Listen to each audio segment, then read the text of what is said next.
Hello, my name is Kenny Seifert, and I am the MSHSAA Director of Football Officials.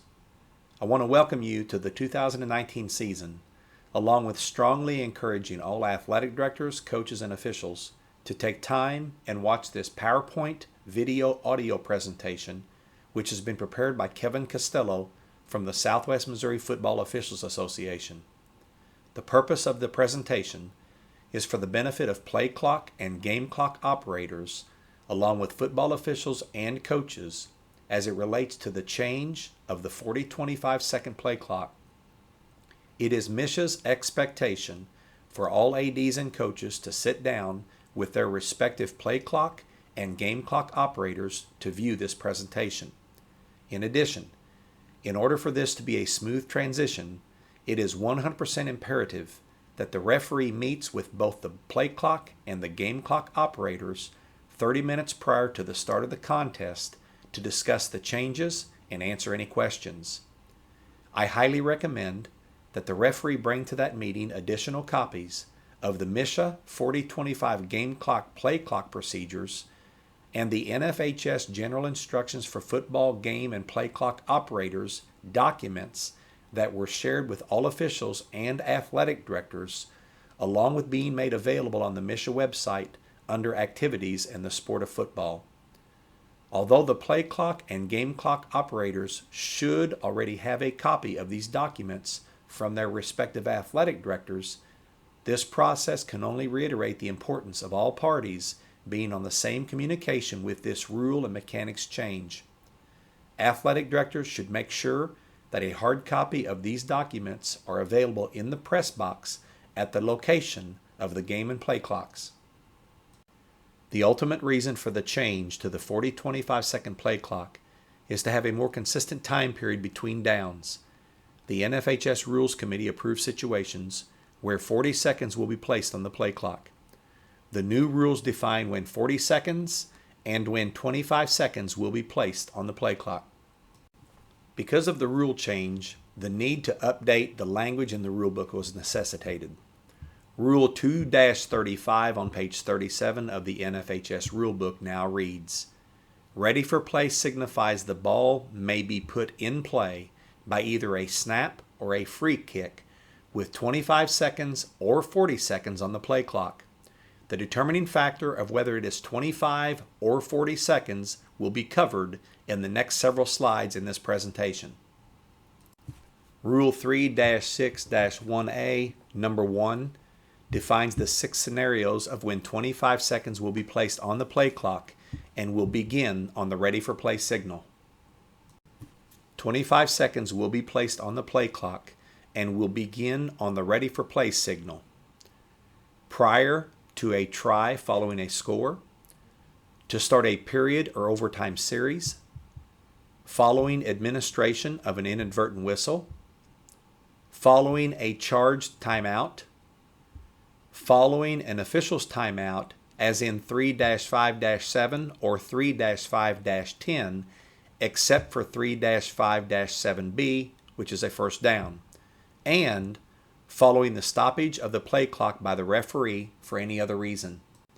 Other than the 6 scenarios just described in the previous slide that require a 25-second play clock, 40 seconds will be placed on the play clock, and the play clock will start when the ball is declared dead by a game official. Rule 3-6-1B defines when the ball is ready for play. The ball is ready for play under 2 situations. 1, when the ball has been placed for a down and the referee marks the ball ready for play after giving the ready for play signal. Or 2, starting immediately after the ball has been ruled dead by a game official after a down, the ball has been placed on the ground by the game official, and the game official has stepped away to position. Starting the 40-second play clock immediately is to be interpreted as starting the 40 seconds as quickly as the covering official signals the end of the down using one of 3 signals. Signal number 3, which is the timeout signal. Signal number 7, this is the dead ball signal with one arm straight up. Or signal number 10, this is the incomplete pass signal. These are the only 3 signals a play clock operator should expect at the end of a down prior to the 40-second play clock starting. Here are illustrations of those three signals to be used when the 40-second play clock is to be utilized. Signal number 3, the timeout signal. This signal will be used following a first down or a play that went out of bounds. Signal number 7, the dead ball signal with one arm straight up. This signal will be used following the end of a run. And signal number 10, the incomplete pass signal. This signal will be used following an incomplete pass. Example number 1 of a play situation that requires a 40-second play option. The Team A offensive runner is stopped in bounds short of a first down.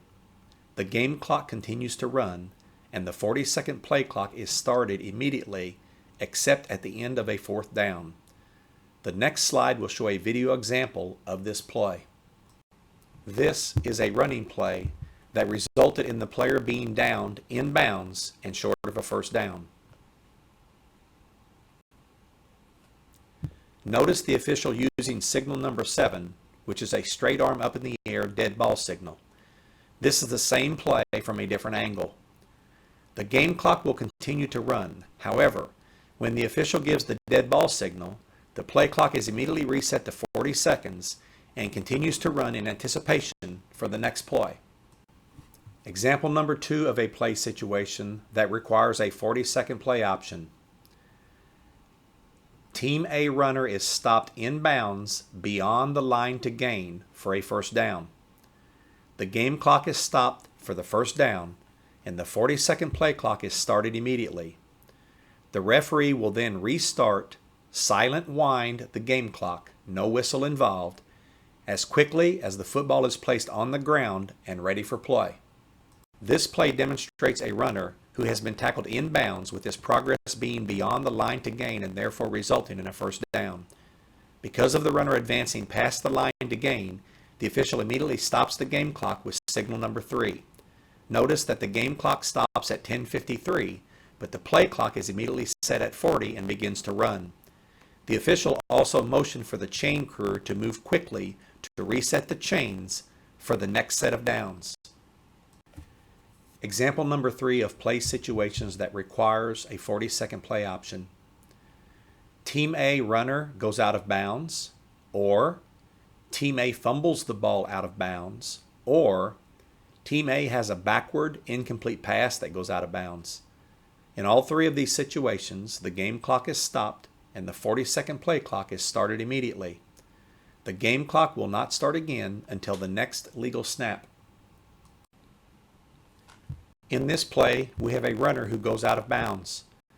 The official immediately uses signal number 3 to stop the game clock at 10:53. The play clock is immediately reset to 40 seconds and continues to run.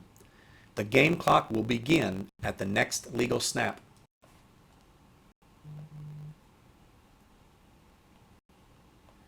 Now we have a running play that results in a fumble.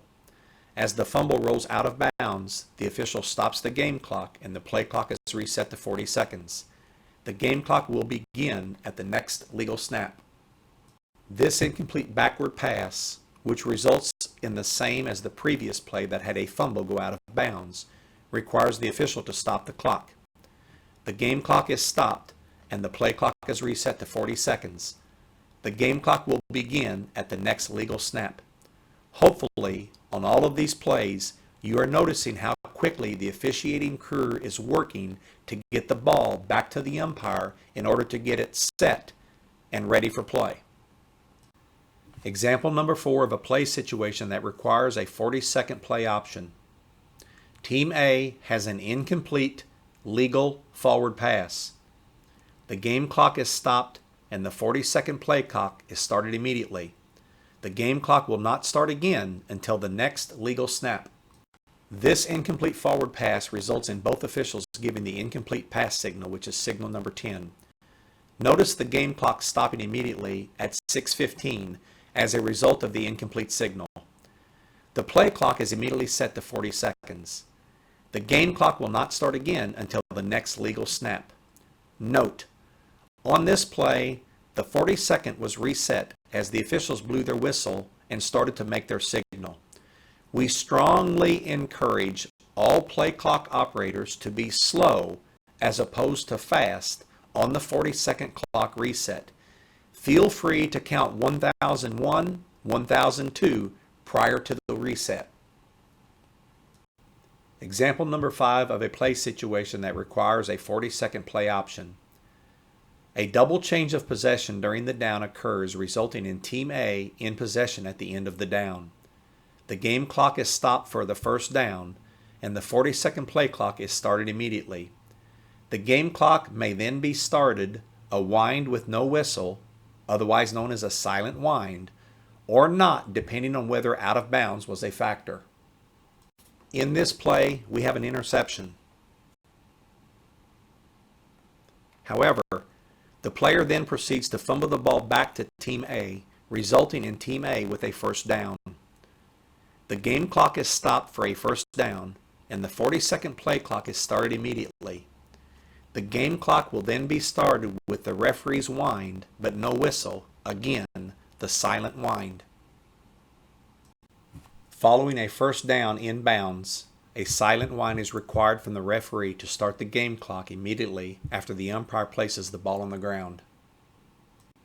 It is vitally important that the play clock operator must always be ready for the referee to reset the 40-second play clock to 25 seconds if and when the 40 seconds has run down below 25 seconds and the football is still not yet on the ground for the next down.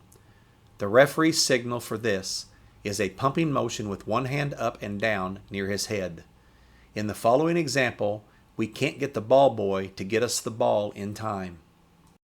We have an incomplete pass on this play that results in a 40-second reset of the play clock. In addition, there seems to be some difficulty in the ball boy getting the ball back to the official in a timely manner. As you can see, we have 22 seconds remaining on the play clock before the umpire has an opportunity to set the ball. In this situation, the referee will give a one-arm upward pumping motion, and the play clock operator will reset the play clock to 25 seconds, and the play clock will begin with the referee's ready for play signal. It is highly likely as we transition to the 40-second play clock, clock operators will fail to properly set the play clock at 40 seconds. If this should happen, the referee will indicate to the play clock operator to reset the play clock to 40 seconds by a pumping motion with both hands up and down near his head.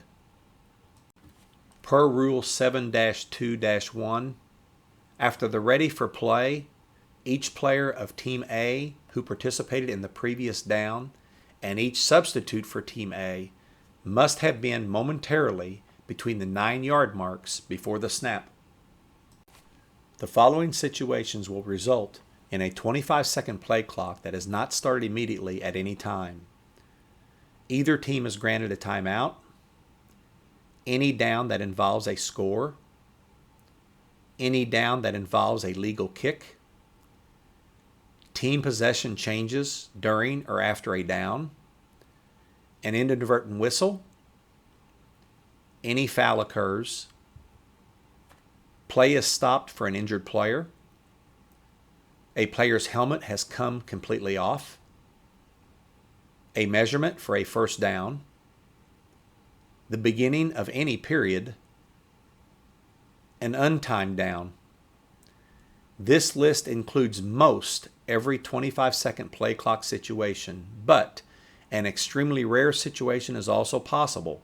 Example, a dog runs across the field, the lights go out, or we have weather conditions. We want to again give a special thanks to Mr. Kevin Costello from the Southwest Missouri Football Officials Association with the creation and development of this outstanding presentation. In addition, we want to thank all of those that aided in helping with this video: the NFHS, MSHA, the Kickapoo High School football program, which includes the athletic director Scott Phillips, the coaching staff, and especially the players, Dan Murphy, Southwest Missouri Football Officials Association, for his coordination of the site, Steve Wynn, the videographer, John Raybon, Southwest Missouri Football Officials Association, for his editing, and last but not least, the Southwest Missouri Football Officials Association for their efforts. I hope this presentation will give guidance to the play clock and game clock operators, along with enhancing the communication between the officials and the clock operators as it relates to the 40-25 second play clock. I want to wish everyone an outstanding 2019 football season. Thank you.